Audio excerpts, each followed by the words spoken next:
vamos a dar inicio a este 11º encuentro breve en el marco del programa de actualización en investigación del Instituto Académico Pedagógico de Ciencias Sociales.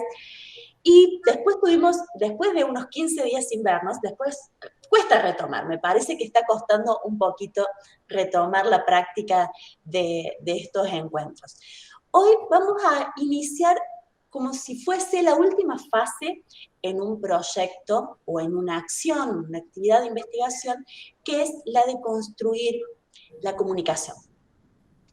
Empezamos hablando de qué era la investigación, qué nos proponían los grandes libros, los grandes manuales más tradicionales de las famosas metodologías de la investigación, qué implica un sistema de ciencia y técnica en nuestro país, para después pasar a pensar una idea, cómo se escribe un proyecto, para poder pensar en tema, problema, hipótesis, marco teóricos, búsquedas, para poder seguir trabajando la parte de la operacionalización de las técnicas, cómo se estructura o qué decisiones se deben tomar enmarcados en muestras cuantitativas. Todo este año se lo dedicamos a lo cuantitativo. Y terminando, como encontramos hace 15 días, el último encuentro que tuvimos, lo que implicaba análisis e interpretación. Cerramos con esta parte que es la gestión interna del proyecto para poder hacer el elemento, hola Lili, ¿cómo estás? La acción que nos permite que la ciencia se la comprenda como la actividad científica, es decir, una actividad social que se desarrolla en un escenario o en un campo epistémico, ¿no? ¿Y cuál es el elemento o la dimensión que hace que pueda ser compartida socialmente? Su comunicación. La ciencia es una dimensión social, si quieren podemos decir que está en la superestructura ideológica de donde nos queremos parar para poderlo decir, pero como tal, y como al ser una institución, tiene reglas que regulan su hacer, que regulan sus procederes, y que por lo tanto regula la forma en que es apreciada y es consumida por la sociedad, ¿no? En este marco, hoy vamos a dar inicio a 2 encuentros seguidos, este martes y al martes siguiente, a cargo de la profesora Mariana Ocampo. Ella nos va este primer encuentro breve, ya cerrando este momento, que van a ser los 2 encuentros con ella y un encuentro que lo vamos a orientar específicamente a la producción de artículos en revistas científicas. Y en ese sentido, le damos la bienvenida a Mariana y el agradecimiento. Le damos la bienvenida nuevamente a todos y todas que estamos conformando este maple, como yo le llamo, este panel de caritas y de nombres y de loguitos y de fotitos. Y me voy a permitir, como hacemos en todos los encuentros, presentar a nuestra expositora, disertante y profesora del día de hoy. Mariana, acá tengo, Mariana Belén Ocampo es profesora en lengua castellana por la Universidad Nacional de Villa María. Es tesista de la maestría en enseñanza de la lengua por la Facultad de Humanidades y Artes. Jefa de trabajos prácticos ordinaria en los espacios curriculares didáctica de la lengua y la literatura, adquisición y desarrollo del lenguaje y seminario de profundización en psicolingüística en el Instituto Académico Pedagógico de Ciencias Humanas de nuestra casa. Además, se desempeña como docente en el Instituto de Formación Docente y Técnica Víctor Mercante de nuestra ciudad. Desde el año 2006, se desarrolla como miembro de equipos de investigación dependientes del Instituto de Investigación, también de nuestra casa. Se encuentra desarrollando su tesis doctoral correspondiente al doctorado en Ciencias de la Educación, Facultad de Filosofía y Letras de la Universidad Nacional de Cuyo. La investigación que está desarrollando aborda la escritura colaborativa de géneros académicos en el nivel superior, más específicamente en los talleres de apoyo al trabajo final de grado. Nadie más experto en este momento para poder dictar estos encuentros breves que Mariana. Mariana, nuevamente bienvenida, muy buenas tardes y es tuya la presentación. Bueno, muchas gracias, Carla. Muchas gracias por la invitación. Muchas gracias a Gaby también.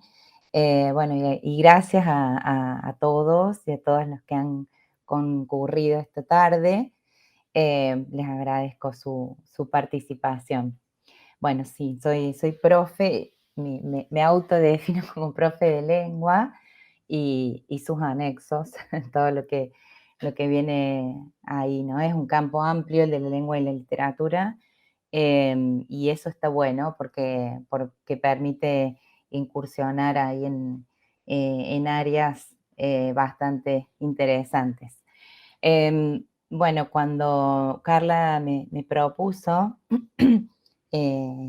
bueno, esta colaboración, eh, me pareció excelente esta iniciativa. Estuve recorriendo ahí los módulos anteriores que tuvieron, los encuentros anteriores, y la verdad que felicito al instituto y a Extensión particularmente por esta promoción del conocimiento tan necesaria.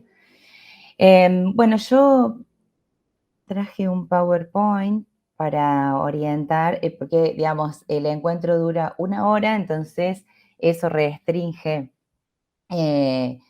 pone muchas condiciones, entonces voy a tratar de estructurar mi exposición para no irme del tiempo.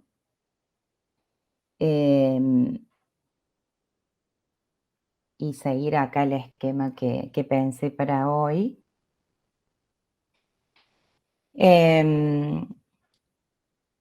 Bueno, no los estoy viendo, entonces díganme si pueden, si llegan a leer bien. Perfecto, Mariana, perfecto. Bien, gracias. Bueno, la presentación personal, ahí me hizo poner un poco colorada Carla, ya lo hizo ella, bueno, vamos a ver qué vamos a desarrollar en este encuentro breve.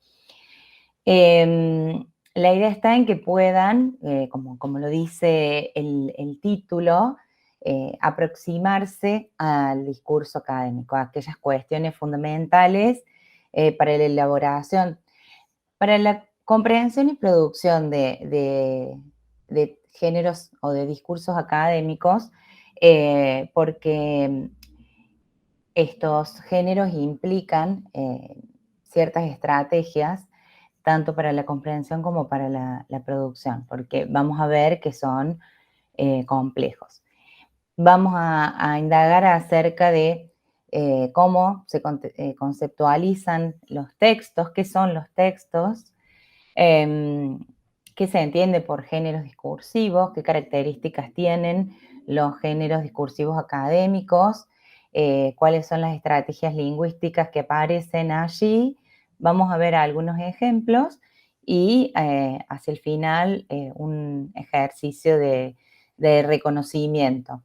Lo vamos a hacer, no va a haber tiempo para que lean el texto completo y que vayamos haciendo las actividades, sino que lo vamos a usar ese ejercicio a modo de, bueno, un ejemplo en el que podamos reconocer estas cuestiones que fuimos indagando. Bueno, pero para el segundo punto, que tiene que ver con los textos, yo digo que los textos se parecen a un pullover. ¿Por qué? O sea, no puedo ver sus caras en este momento porque estoy viendo la diapositiva, pero se parecen más a un pullover que a un conjunto de palabras, ¿no? Porque está pasando el hombre que vende huevos, no sé si lo escuchan, pero me aturde. Pero digo, cuando uno pregunta o cuando uno suele escuchar, ¿no?, las definiciones o por ahí las definiciones que traemos desde nuestras trayectorias escolares, que es un texto, un conjunto de palabras, un conjunto de oraciones. Bueno, y a mí me parecía que esa definición es errónea y que se parece más a un pullover. ¿Por qué? Porque si hacemos un acercamiento a este pullover con una lente, vemos esto, ¿no? Como que podemos ver que hay otros componentes que están entretejidos, ¿no? El que sabe o la que sabe tejer, ¿no? A esto se lo denominan puntos, los puntos que se entrecruzan, ¿no? Y si hacemos un poquito más de zoom, ¿sí? Podemos encontrar esto. Si volvemos a hacer un acercamiento, podemos encontrar esto, ¿no? Como las hebras que se entrecruzan, que se entrelazan y forman ese tejido que forma ese pullover, ¿no? Entonces, de hecho, esto no se me ocurrió a mí, sino que los textos, la palabra texto tiene un origen etimológico latino, vienen de una palabra del latín que es textum, que significa tejido, entrelazado, ¿no? Esa es la idea de texto, tejido, entrelazado. Nosotros en un primer nivel podemos ver, si volvemos a la primera imagen, la forma completa, ¿no? de ese pullover, que sería como el texto. Pero si nos acercamos, ¿sí? Si podemos dejar de lado la concepción del texto como solamente un producto, vamos a empezar a ver que está compuesto por distintos niveles, ¿sí?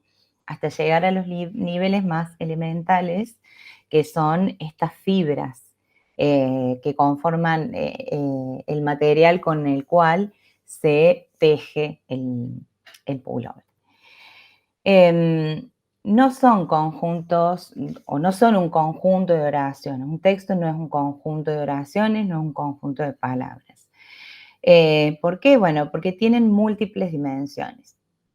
Por ejemplo, la dimensión pragmática o discursiva tiene que ver con la situación comunicativa real en la que se produce y se comprende el texto, ¿sí? Tiene que ver con quiénes son los interlocutores, ¿sí? En esta comunicación. ¿Quién es el que produce el texto? ¿A quién está destinado? Eso depende de la teoría en la que uno se pare, puede decir, bueno, ¿quién es el emisor o el receptor? El destinador o el destinatario, el productor, el comprendedor. ¿Sí? El que escribe y el que recibe, el que lee ese texto. ¿Sí? Esta cuestión tiene que ver con el contexto comunicativo. Dónde se produce, dónde se recibe ese texto, cuál es la situación histórica, social, ¿sí? Que está atravesando esa comunicación. Bueno, y ahí hay muchísimas variables, muchísimas dimensiones, muchísimas categorías para abordar los textos, ¿no? Pero es un componente, una dimensión fundamental la pragmática discursiva. Bueno, una dimensión gramatical que tiene que ver, eso en la escuela secundaria se enseña, creo todavía, como la cohesión, ¿no? Entre los elementos, entre las piezas léxicas o entre las partes, vamos a decir así, de los textos, se establecen relaciones gramaticales. Estas relaciones gramaticales son las que hacen posible que fluya la información en el texto, ¿sí? Cuando un texto no está cohesionado, no se cumple la finalidad de todo texto, que es de ser interpretado, ¿no? Se genera como un ruido ahí que hace imposible que se entienda o que se cumple con el propósito comunicativo. En el fútbol, por ejemplo, cuando dicen este equipo no está cohesionado, quiere decir que los jugadores entre sí no se entienden o que cada uno no está cumpliendo con la función que tiene que cumplir para que haya cierta armonía y para que se cumpla con el objetivo que es ganar el partido o hacer un gol. Bueno, en el plano de los textos pasa lo mismo. Si los componentes sintácticos, cuando yo me refiero a componentes sintácticos me refiero a las oraciones, a las palabras que conforman esas oraciones, ¿sí? Si esos elementos no están cohesionados, si no están bien relacionados, el texto no es texto, en definitiva. No cumple con con la finalidad comunicativa, ¿sí? No transmite información, no puede fluir la información. Entonces, este componente o esta dimensión gramatical también es fundamental, ¿sí? En el plano gramatical se toman decisiones muy importantes. En este sentido, bueno, la referencia o el uso de pronombres para reemplazar palabras que ya están o ya aparecen en el texto es muy importante. También las elipsis, que son las omisiones. Elidir es sacar u omitir. Entonces, para no repetir, omito una palabra. Pero también estas decisiones tienen que ver con que hay que estar muy atentos, ¿sí? Si conviene reemplazar una palabra, por ejemplo, por un sinónimo, o hay palabras que son tan específicas que no se pueden reemplazar. Entonces, tenemos que hacer uso de la repetición léxica. Entonces, todas estas cuestiones van a depender del texto que estemos escribiendo. Y cuando leemos estos textos también podemos detectar el uso de estas estrategias. Porque para escribir primero hay que leer, ¿no? Entonces, todas estas cuestiones que yo estoy explicando se pueden ver tanto en el momento de la lectura, de la comprensión lectora, como en el momento de producción de textos, ¿sí? La dimensión semántica tiene que ver con la estructura profunda del texto, con los significados, ¿sí? Por medio de las palabras que son concretas, ¿no? Escritas, en este caso, nosotros podemos activar conocimientos, ¿sí? Y eso tiene que ver con la otra dimensión que es la cognitiva, y significados, ¿sí? Por medio de elementos concretos, como son las palabras y las oraciones,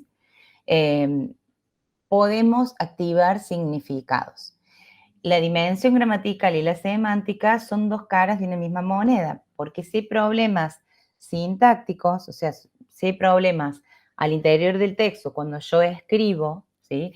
Un problema muy frecuente es cuando uso un sujeto o un sustantivo en singular y un verbo conjugado en plural, ¿no? Cuando no hay, eso se llama error de concordancia. Cuando hay una falla en la concordancia, no podemos activar el significado del referente. ¿A qué se está refiriendo? Si en una parte habla en singular y en la otra plural, no puedo hacer esa relación sintáctica, entonces no puedo activar el contenido semántico del texto. Y también otra cuestión muy frecuente en esto, en la producción de textos, es el uso de gerundios, el abuso, diría yo, de gerundios con valor de verbo, ¿no? ¿Qué son los gerundios? Las palabras terminadas en ando y endo. Son verboides. Yo lo explico así como muy de la primaria, pero es para que lo aprendan porque me dan calambres cuando veo los gerundios mal escritos. Son palabras que quieren ser como verbo, pero no les da, no llegan. Por eso son verboides, casi verbos, digamos. ¿Por qué este error? Porque atribuimos valor verbal a un verboide, al gerundio, ¿sí? Entonces, viene una oración, punto, camino, o encontrando de esta manera. No, encontrando de esta manera, no.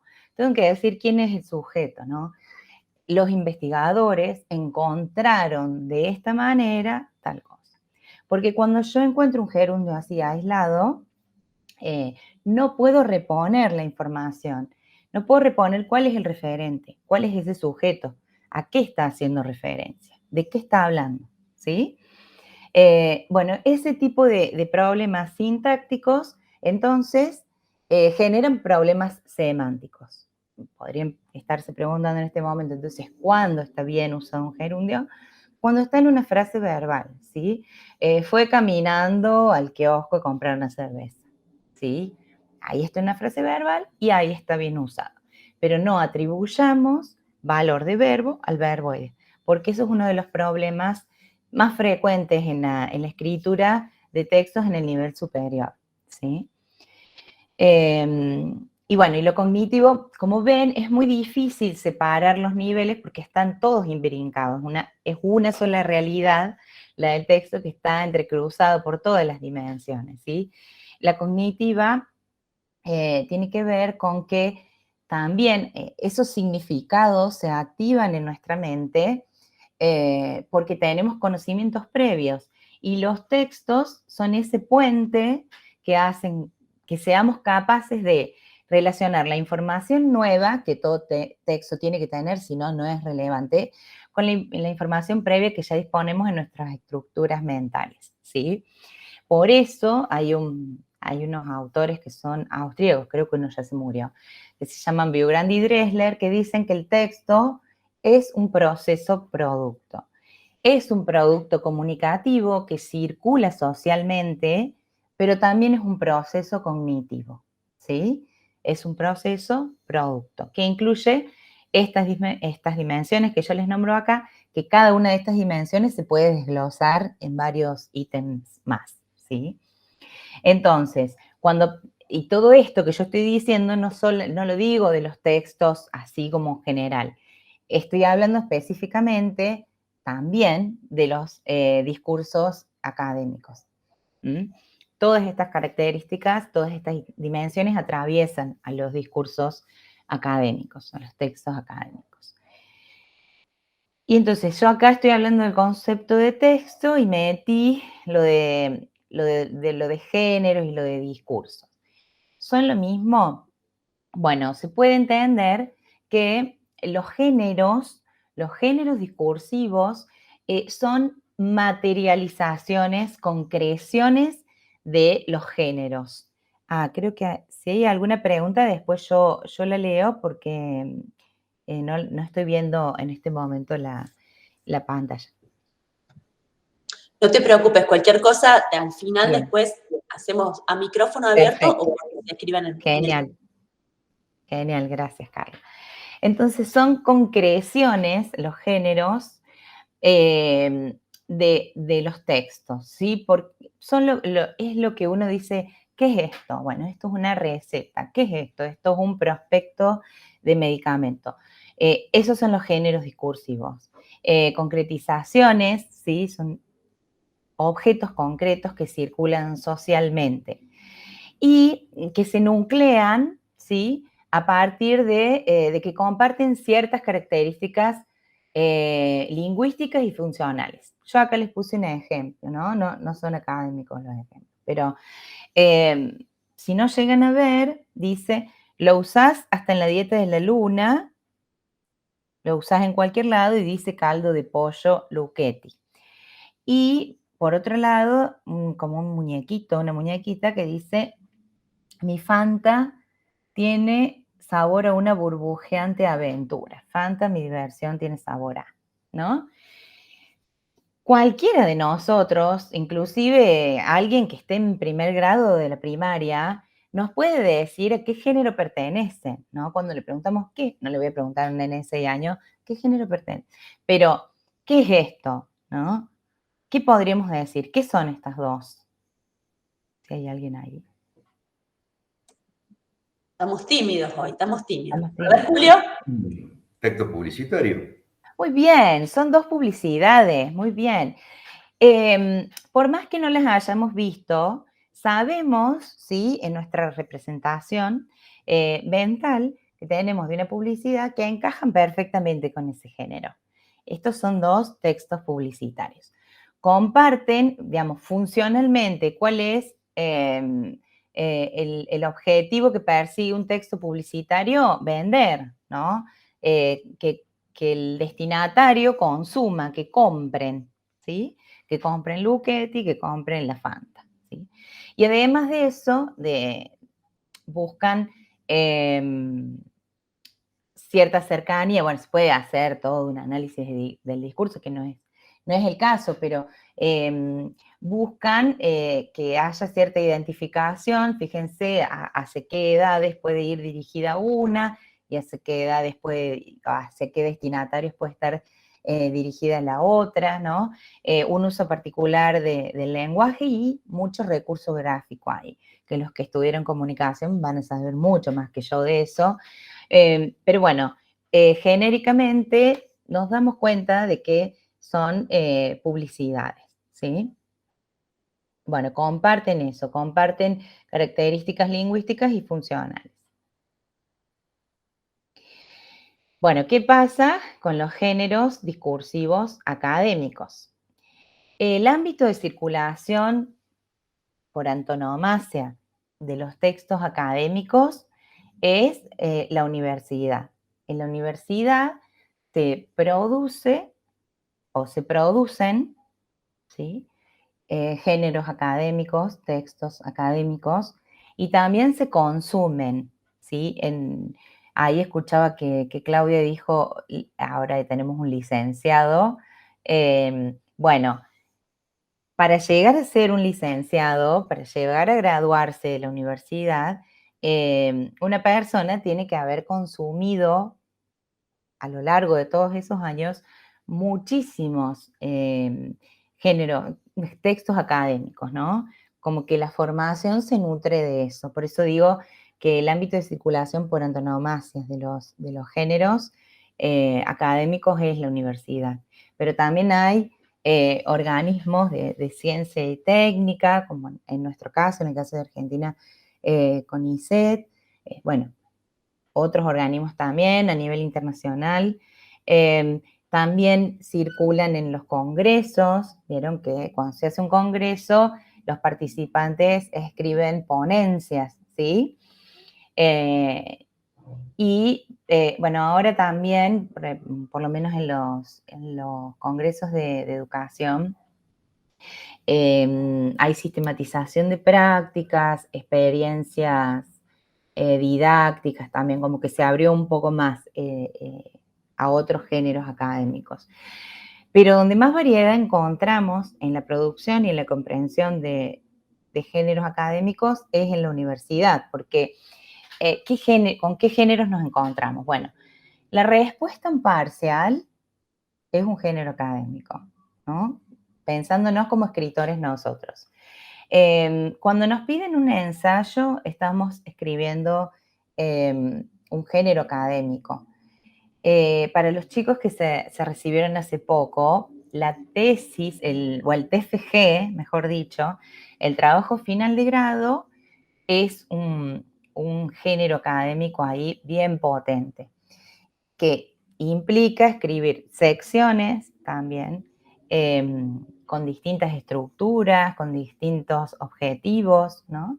Entonces, a lo largo de la formación universitaria, nos encontramos con momentos de comprensión y de producción de géneros académicos. ¿En qué reside la complejidad de estos textos? En que no se parecen a nada de lo que hubiéramos tenido que escribir antes de la universidad. Y ese es el problema. Y por eso estas charlas, y por eso los talleres, y por eso la reflexión. Durante mucho tiempo se considera, sobre todo en los enfoques comunicativos que predominaron en la enseñanza hasta los 90 y avanzados un poquito en los 2000, que los estudiantes no podían, los estudiantes que empezaban la universidad, no podían escribir ni comprender textos académicos.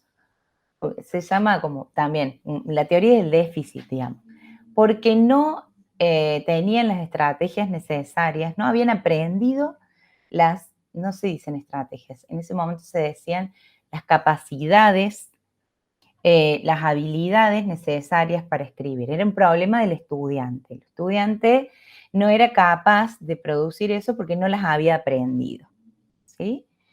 Pero muchos, cuando se masificó el ingreso universitario, que eso no fue hace mucho, hace pocas décadas sucedió eso, se empezó a investigar esto, ¿no? Y hay muchos trabajos de investigación al respecto, pero hay uno muy interesante que sostiene que todos nosotros hemos tenido este tipo de inconvenientes al ingreso de nuestras carreras, porque lo que se nos pedía escribir hasta el ingreso de la universidad no tenía nada que ver con lo que se empieza a escribir en este periodo, ¿sí? Podemos decir así, las escrituras de primaria y de secundaria están hermanadas, hay una continuidad. Pero el ingreso a una carrera universitaria implica una ruptura en esos modos de escribir. Entonces, se nos exige a los estudiantes de los primeros años de la universidad empezar a escribir géneros, ¿sí? Con restricciones, con complejidades absolutamente diferentes a los que se nos pedían escribir en instancias previas de formación, en la escuela obligatoria, en la primaria y en la secundaria. No era que no disponíamos los estudiantes de esos saberes, sino que se nos propone un desafío diferente, ¿sí? El propósito es diferente, las estrategias son diferentes y no teníamos por qué saber, porque con lo que sabíamos nos alcanzaba para la primaria y nos alcanzaba para la secundaria. El mundo académico que se inicia con la universidad exige otras estrategias diferentes, ¿sí? La escritura es concebida desde otra dimensión, ¿no? Entonces, es complejo en cuanto a lo léxico, en cuanto a lo sintáctico, en cuanto a lo retórico. Por eso se ven este tipo de se ve como algo difícil, ¿no? Escribir un texto académico se ve como algo difícil, pero sí se puede. Estos textos académicos, tanto si leemos como si escribimos, podemos dar cuenta de que son polifónicos. ¿Qué quiere decir polifónicos? Quiere decir que yo como productor de un texto académico asumo una voz. Yo soy el enunciador de un texto, voy a escribir un texto, una ponencia, por ejemplo, para un congreso, y yo asumo mi voz como enunciadora. Pero mi voz no nace del repollo o por generación espontánea, sino que es consecuencia de una acumulación de voces, de una integración de voces a partir de lo que yo he leído. Por eso decía al principio que no se puede escribir si no se ha leído. Así como tampoco es bueno leer y no escribir, me lo estoy diciendo a mí misma, tampoco es bueno escribir sin leer. Creo que las dos cuestiones llevan por malos caminos. Pero para poder escribir uno puede construir su propia voz de enunciador a partir de lo que ha leído. Y ahí resuenan esas voces dentro de mi texto, ¿no? Por eso vamos a ver que por ahí, cuando uno lee por las primeras veces textos académicos, ve cita, es como que se abruma, ¿no? Cuando ve eso. Pero bueno, es una característica propia de estos géneros, la inclusión de voces de otros, porque el conocimiento, hay un profe que trabajaba en la UNI, que ahora trabaja en la Universidad Nacional de Córdoba, Enrique Bambossi, decía, el conocimiento, como el amor, mientras más se da, más se multiplica, ¿no? Entonces, mientras más se da el conocimiento, más se multiplica. Y los géneros académicos permiten eso, que el conocimiento se multiplique, que algo que alguien pensó no sé, en Alemania puede ser parte de mi voz enunciadora en un texto para una ponencia en Argentina en octubre de 2021, ¿sí? Entonces, mi voz de enunciador se va construyendo a partir de las voces de otros. Y eso es lo que yo quiero expresar acá cuando pongo que son textos polifónicos. Necesariamente tiene que haber citas en los textos, en los géneros académicos que yo produzco. Bueno, hay descripción, también hay argumentación, que eso lo voy a desarrollar más detenidamente en el próximo encuentro. La descripción con propósitos didácticos tiene que ver con como necesito que el texto sea claro, voy a tratar de explicar o describir lo más concisamente posible, ¿sí? Para que no haya ambigüedad y para que se entienda. Mi objetivo es que ese texto sea entendible, sea inteligible, ¿no? Bueno, los propósitos que tienen los géneros discursivos académicos tienen que ver con cristalizar y difundir conocimientos disciplinares. Y acá está bueno que, a ver, que se entienda que no porque vengamos de la academia todo es así natural, que no hay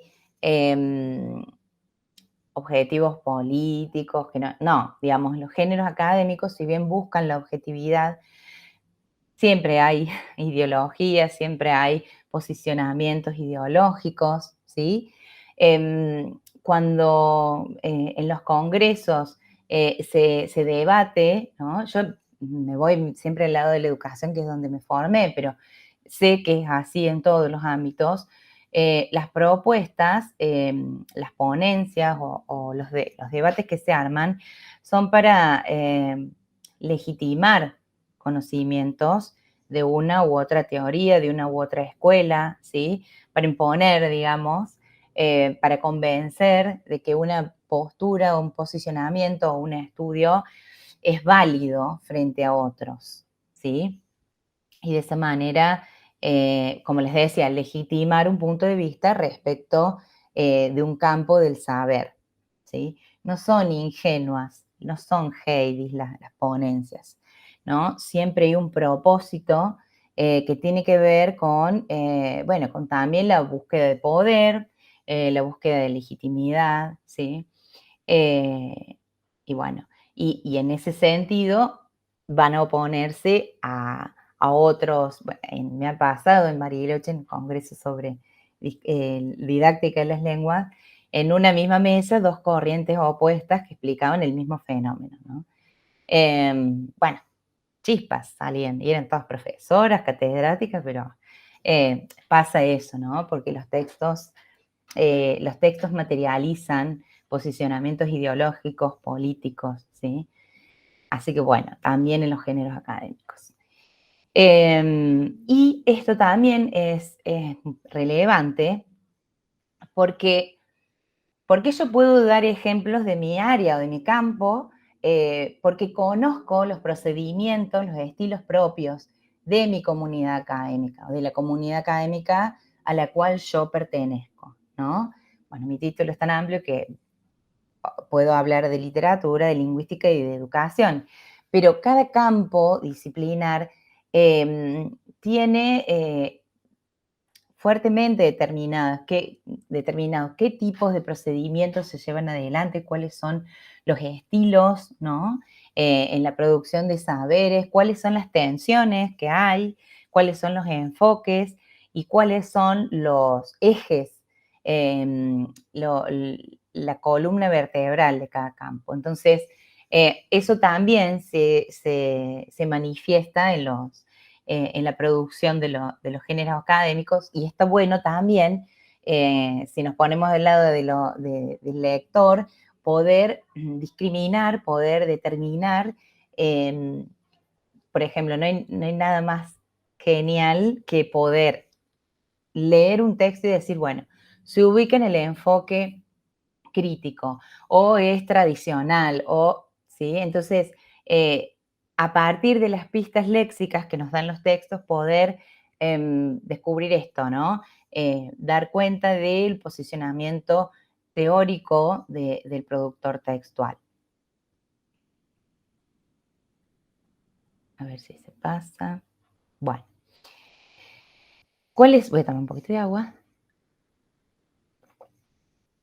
¿Cuáles son las estrategias lingüísticas como más típicas o que aparecen recurrentemente dentro de los géneros discursivos académicos?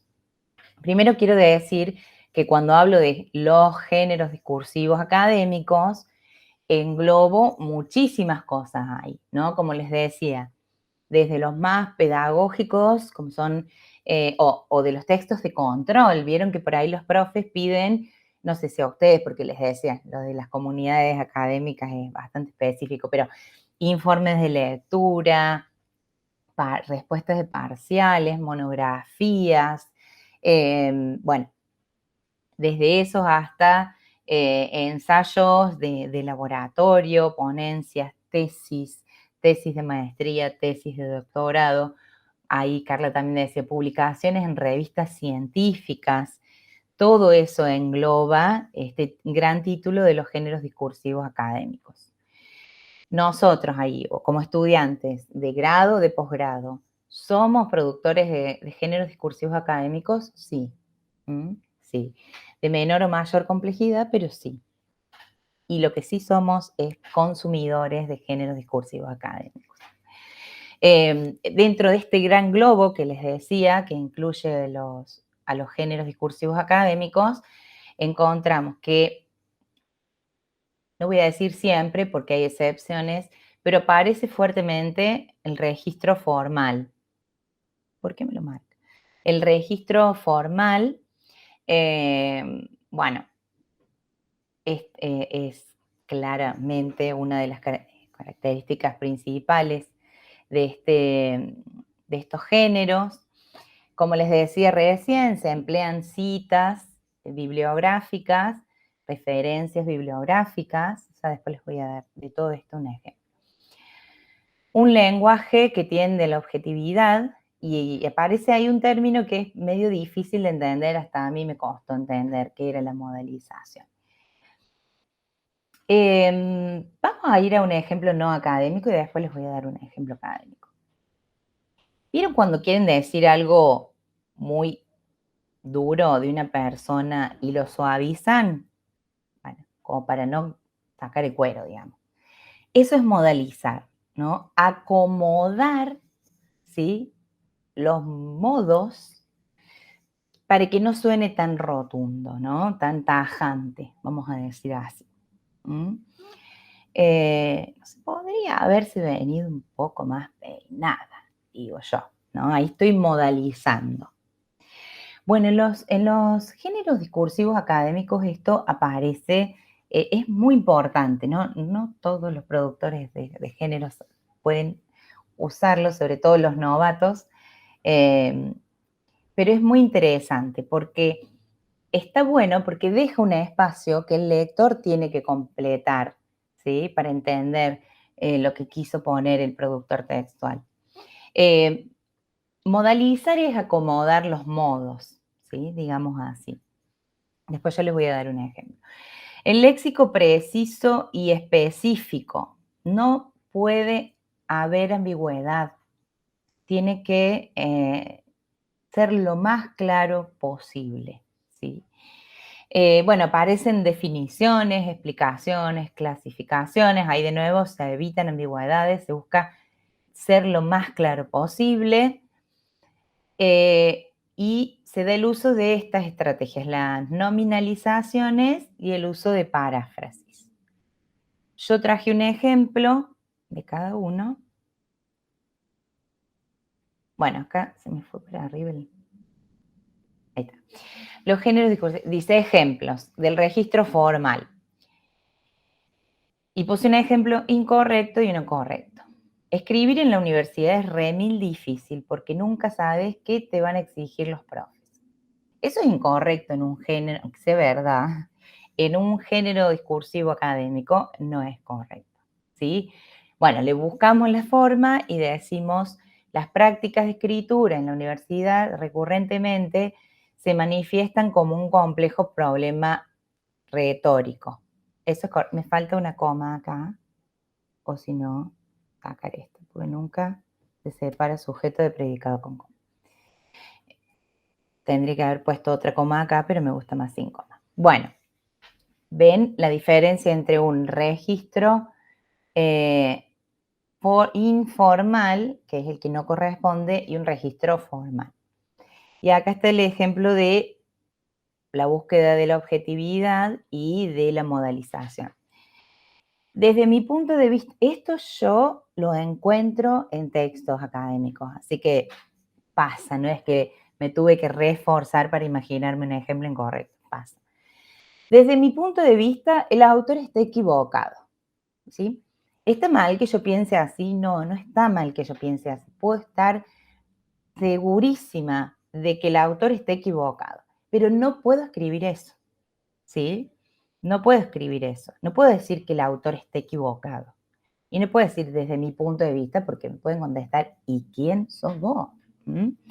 Entonces, una forma de modalizar esto es el análisis pormenorizado de la obra de este autor permite, fíjense, permite llegar a conclusiones opuestas a las que manifiesta en sus tratados, ¿sí? ¿Se dan cuenta de la diferencia entre lo taxativo, lo rígido y la modalización, digamos? ¿Mm? No deja de estar en desacuerdo, porque sigue estando en desacuerdo, pero no lo impone de esa manera. Bueno, esas son estrategias muy valiosas para la producción de géneros académicos. Aparte no es chocante, digamos, no resulta chocante leer eso.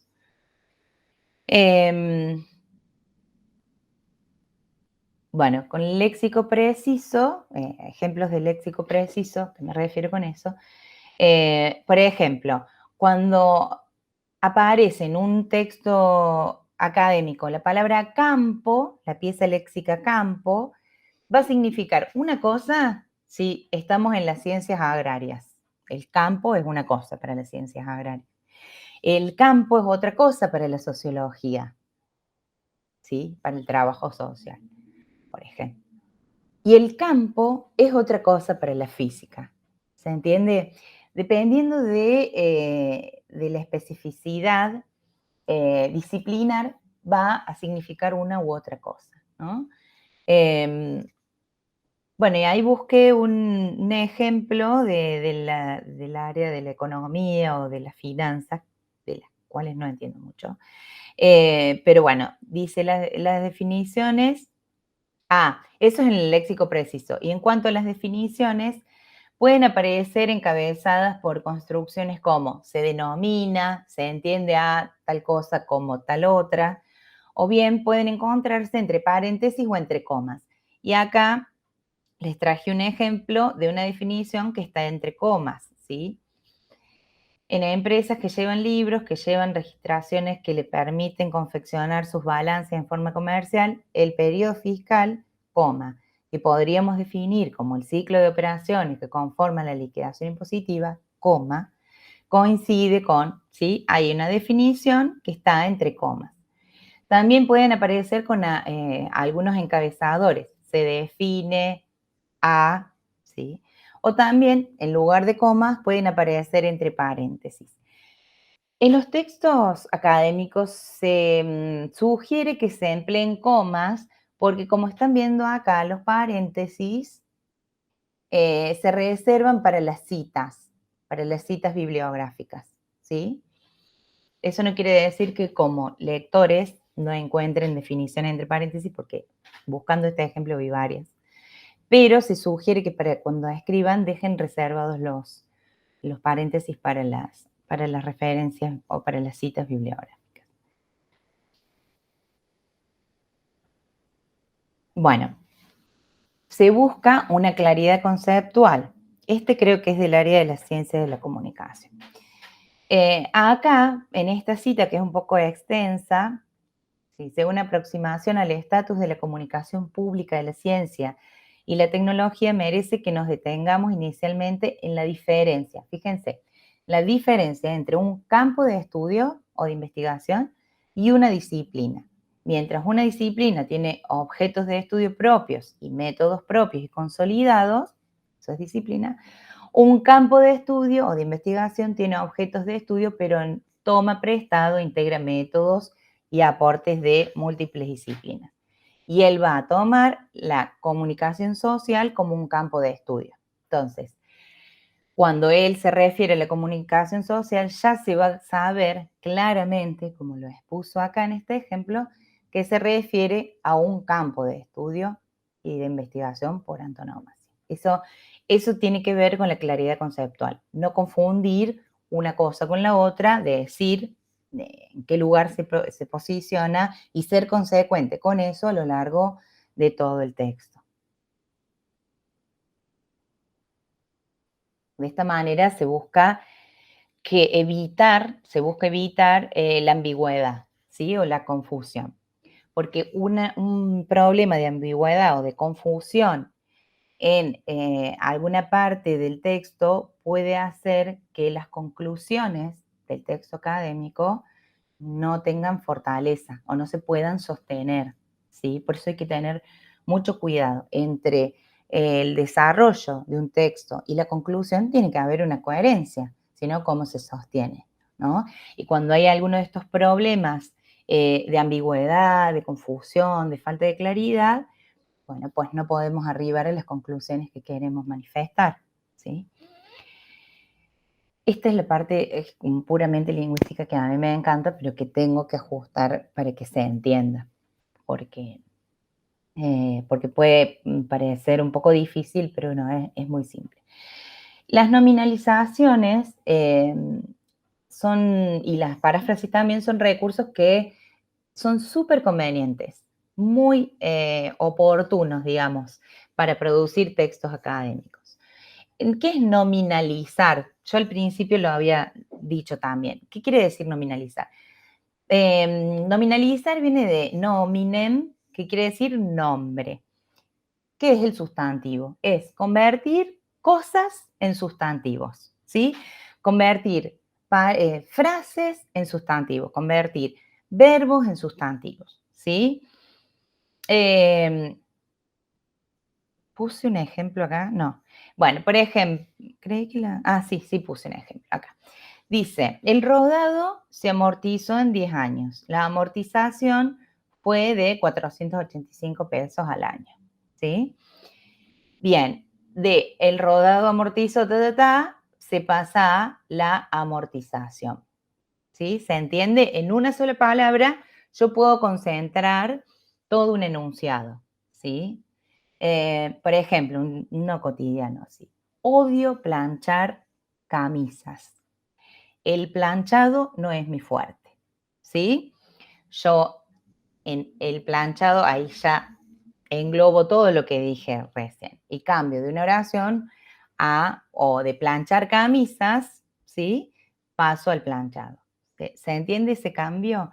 Se puede hacer con oraciones, se puede hacer con verbos o con frases, ¿sí?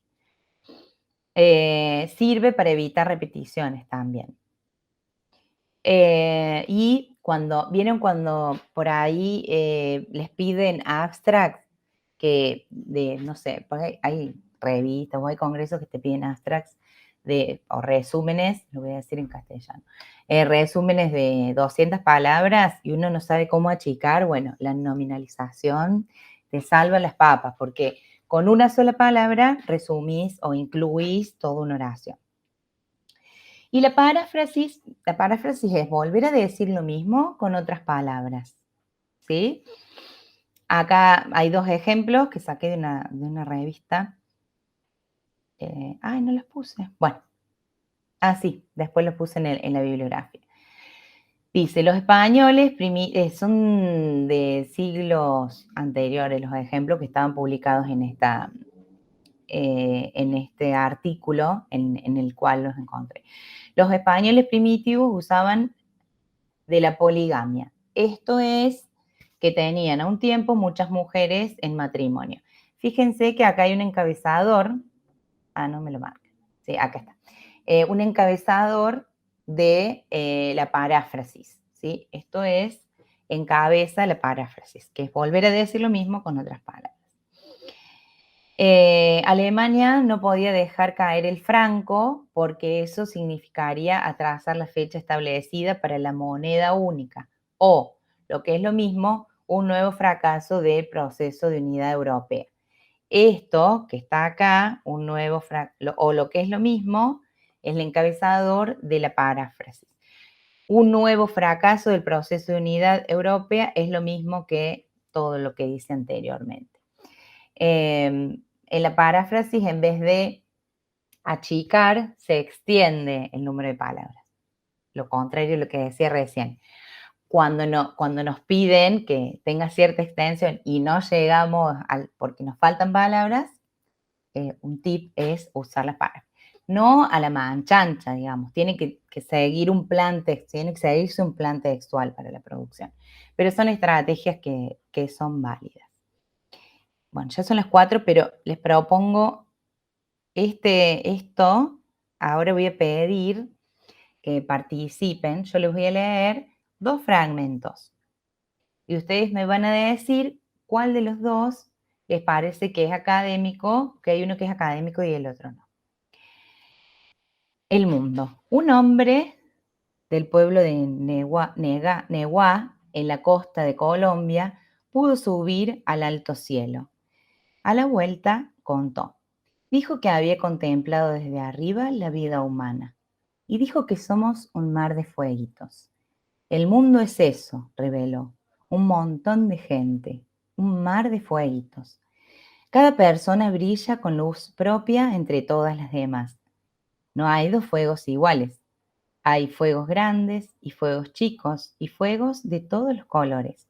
Hay gente de fuego sereno que ni se entera del viento y gente de fuego loco que llena el aire de chispas. Algunos fuegos bobos, no alumbran ni queman, pero otros arden la vida con tanta pasión que no se puede mirarlos sin parpadear y quien se acerca se enciende. Es de Eduardo ¿Alguno Galeano. entiende? Sí, muy bien, es de Eduardo Galeano. No me di cuenta de sacarle el título, pero sí, es de Eduardo Galeano. ¿Y ese te parece que es académico o no académico? No. No, muy bien. En cambio, este es como más aburrido, pero presten atención. El texto que he seleccionado, El Mundo, está extraído de su obra, El libro de los abrazos, en el que el autor uruguayo publica una serie de microrrelatos que evocan diferentes experiencias del autor, entre las que se encuentran reflexiones, anécdotas, etcétera, y en las que habla sobre política, sociedad, cultura, entre otros. La elección de este texto se debe, sobre todo, a la capacidad de expresar de Galeano, de una forma tan sencilla y original, como ve él a la sociedad, a la que compara con un mar de fueguitos. Cada fueguito simboliza cada uno de nosotros, cada individuo que conforma la sociedad y todos somos diferentes. No hay 2 fuegos iguales, todos tenemos algo que nos hace ser únicos. Cada persona brilla con luz propia entre todas las demás. Todos tenemos algo especial que nos hace brillar, aunque bien es cierto que hay personas que tienen más energía o una personalidad más fuerte que otras, como se va describiendo a lo largo del texto. Bueno, este fragmento explica, digamos, de manera más académica, el texto de Eduardo Galeano, ¿sí? Y este texto está publicado en una tesis de maestría de una carrera, ya después en la bibliografía está. Pero se nota la diferencia en el uso del lenguaje, ¿sí? Porque va a explicar con otros términos las palabras que usó, digamos, apelando a un género literario, Eduardo Galeano. ¿Se entiende la diferencia en el uso del lenguaje? ¿Se puede entender eso? Sí, perfectamente se entiende. Lo que Bueno, en realidad uno está acostumbrado es a lo que como escribe Galeano. tal cual, tal cual. Este texto es del libro de los abrazos. Y ahora tener tiempo de hacer el ejercicio, pero sí me gustaría tomar un ejemplo de un texto publicado, un texto de un investigador de CONICET que fue publicado en el exterior, a ver si me deja compartir, y me gustaría que fuéramos viendo estas estrategias lingüísticas que aparecen, ¿sí? Bueno, el texto es no sé si lo están viendo, se llama La participación política ciudadana en la era digital. Está bueno porque es un texto, un género académico, es un texto académico, pero que está accesible para, si ustedes lo quieren leer, sean de la ciencia que sean de la comunidad académica que sean, es accesible y es muy interesante. Fíjense que fue escrito por Ariel Berceli.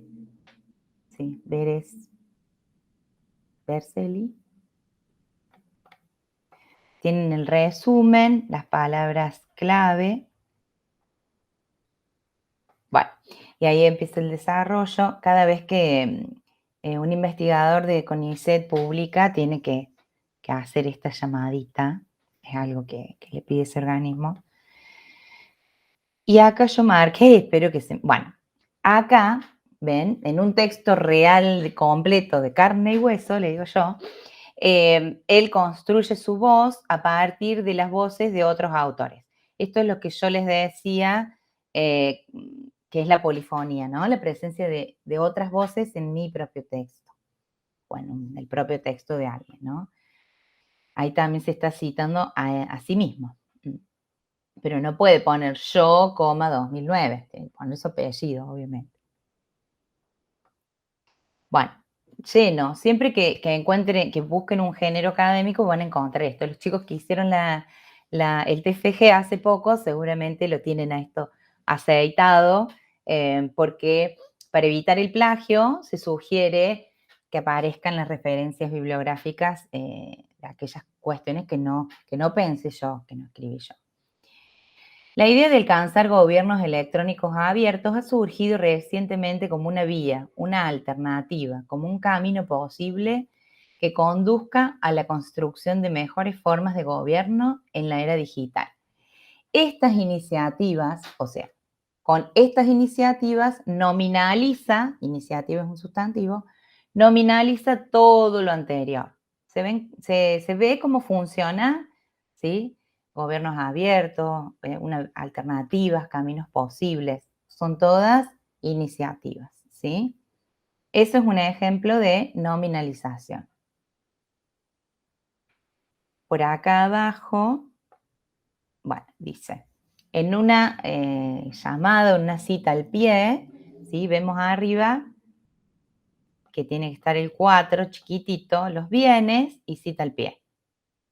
El concepto de bien o bienes indica a aquello que tiene o puede tener un valor, un interés, una utilidad, un mérito y que a su vez recibe o puede recibir protección jurídica. Así, los bienes son todas aquellas cosas materiales o entidades intelectuales en cuanto a objetos de derecho.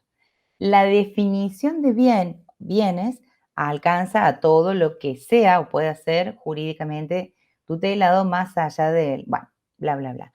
Ya ahí está explícitamente apelando a una definición, ¿sí? Esto es un ejemplo de definición. Ustedes podrían decir, empieza desde la llamada del 4, sí, empieza desde acá. Acá hay una definición y acá hay otra, ¿sí? Ahí está más explícita, ¿sí? Y acá hay otra, se definen como... Es importantísimo eso porque aporta a la claridad del texto, que se entiende por bien. Bueno, así el concepto de gobierno abierto también deriva de la apertura de las redes electrónicas y sus protocolos, de la libertad, apertura de los movimientos por el software libre y software de fuente abierta, del movimiento por el acceso abierto, de los movimientos por la liberación y disponibilidad de la cultura y, en suma, de toda cultura abierta libre que caracterizó el desarrollo de Internet desde sus inicios. Bueno, ahí de nuevo puse un ejemplo de cita, ¿sí? Fíjense que en esta cita no toma textualmente lo que dicen estos autores, sino que hay una reformulación o una paráfrasis de lo que dicen ellos. ¿Por qué? Porque si hubiera hecho una cita directa, estarían puestas las comillas, el citado, se pone el autor, el año y el número de página. En cambio, acá es una reformulación de lo que dicen varios autores. Uno puede hacer este tipo de reformulaciones o de paráfrasis cuando tiene muy bien leídos a todos los autores y puede elaborar un párrafo así, digamos, que integre lo que otros han dicho acerca de un tema. Y creo que no marqué nada más. Bueno, voy a dejar de compartir. Yo sé que fue como muy rápido el eje. Acá había otra cosa. Acá hay una reformulación o una paráfrasis. Las experiencias de gobiernos abiertos no dejan de ser gobiernos electrónicos mediados por la relación entre regulaciones y tecnologías digitales. Los gobiernos abiertos pueden analizarse desde un abordaje sociotécnico, es decir, enfocando los procesos de construcción que se producen entre regulaciones de derechos ciudadanos y las tecnologías necesarias para la gestión de estos derechos. Acá hay una paráfrasis con un encabezador. Cuando yo veo es decir, seguramente voy a tener una paráfrasis. Bueno, más o menos así funcionan en un texto concreto estas estrategias lingüísticas en los géneros académicos. Ya, bueno, igual empecé a las 10, así que, mira, 1 hora justo. Mariana, qué lujo, no solamente el contenido, sino cómo fuiste hilando así, nos fuiste encantando con tu relato. Casi era más grato a escucharlo como Galeano que escuchar un texto académico, escucharte compartir estos conceptos y la forma en la que fuiste entretejiendo el pullover, por volver a la metáfora inicial. A ver, vamos a ver acá en el chat que estoy viendo, no hay preguntas. ¿Alguien se anima a abrir a abrir su micrófono para compartir alguna pregunta? ¿O nos la guardamos para el próximo encuentro que también va a estar Mariana? A ver, ¿quién tiene alguna pregunta por acá? A ver. Bien, veamos acá. Hola, Daniel, por favor. ¿Cómo le va? Que voy a preguntar, porque si no queda mal. Claro, vos sos mi preguntador, por favor. Exacto, sí. Bueno, no, me quedo pensando, digamos, cuando hablo el uso abusivo de los gerundios. Si tenía alguna, digamos, lo mismo sucedía con un uso de muchos participios. Vos sabés que no es... Daniel, gracias por la pregunta. No tienen el mismo problema los participios porque por lo general están bien usados los participios. A mí me da la impresión de que esto sucede porque por el ¿cómo lo digo? ¿Cómo puedo modalizar? Porque copiamos todo a los yanquis, no me salió modalizar. Y vieron que en el inglés los gerundios tienen valor verbal, se pueden armar oraciones usando gerundios. Y nosotros no, en español no. Entonces, vieron eso cantando por un sueño, bailando por esto, que, bueno, eso que extrapola, digamos, cuestiones de otros lugares, se mete también en lo académico, ¿no? Cuando, no sé cómo se llama ahora el programa, porque un día es patinando, el otro año es cantando, pero suponete, cantando, bailando por... ¿Ah? Este año es fracasando. Fracasando por un sueño. Bueno, entonces eso se mete, ¿no?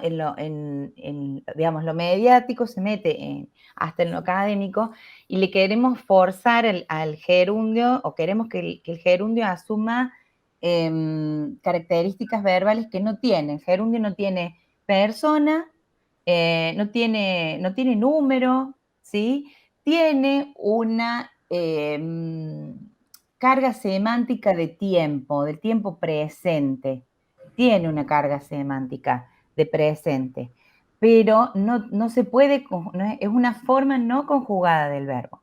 En cambio, con el participio no sucede eso, por lo menos no se ve en los textos académicos ese error. ¿Mm? Muchas gracias. No, de nada. No sé si respondí la pregunta, Dani. Sí, está bien. Acá Carlos Rocco nos dice, yo abuso de gerundios, me sirven de comodines porque arranco mal seguro. Bueno, mira, Carlos, eso está bueno también que salga, porque existe lo que se llama pánico de la hoja en blanco. ¿No? Cuando tenemos una tarea de escritura, me pasa a mí, me pasa a mí, nos pasa a todos. No creo que a Galeano le haya pasado porque tenía mucha facilidad, pero cuando se nos pide una tarea de escritura de textos académicos, surge eso. Frente a eso, ¿qué podemos hacer? No escribir nada y censurarnos porque el gerundio está mal, no.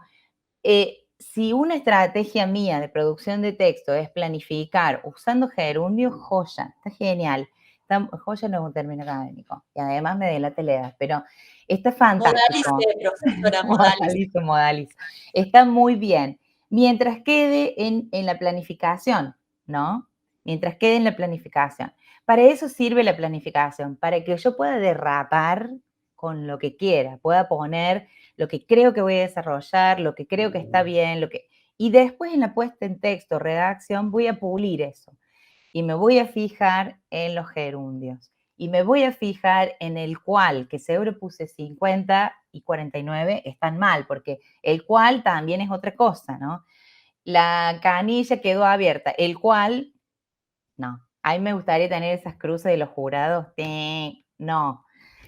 Porque ahí no hay, si no hay concordancia de género, no hay, entonces, en la planificación está bien que nos equivoquemos, está bien que pongamos gerundios, que pongamos el cual, para salir del pánico en la hoja en blanco. Y después, en la puesta del texto, en texto y en la revisión, son los momentos ideales para revisar esas cuestiones, ¿sí? Para corregir.